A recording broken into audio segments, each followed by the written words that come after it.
پورے گھر کی طرف سے ایک ہی قربانی کر دی جاتی ہے، تو اس کے حوالے سے کیا ارشاد فرمائیں گے؟ انہوں نے لکھا ہے کہ ہمارے یہاں پر تقریباً 15 افراد ہیں اور ہر سال کوئی ایک قربانی کرتا ہے، جبکہ سب کے پاس کچھ نہ کچھ مال موجود ہے۔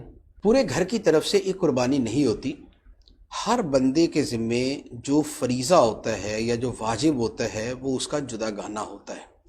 صدقہ فطر ہر بندے کا اپنا جدا ہوتا ہے، ایک صدقہ فطر سارے گھر کی طرف سے نہیں دیا جاتا۔ حج ہر بندے کا جدا ہوتا ہے، گھر کا ایک بندہ سارے خاندان کی طرف سے حج نہیں کرتا۔ نماز ہر بندے پہ جدا ہوتی ہے، گھر کا ایک فرد سب کی طرف سے جو ہے وہ نماز نہیں پڑھ دیتا۔ روزہ ہر ایک پہ جدا ہوتا ہے، ایک بندہ سارے گھر کی طرف سے روزے رکھ کے فارغ نہیں کر دیتا۔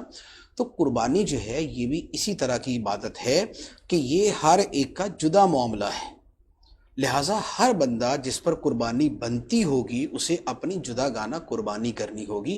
یہ نہیں ہوگا کہ وہ جو ہے وہ گھر کی ایک قربانی جو ہے وہ سب کی طرف سے کفایت کرے۔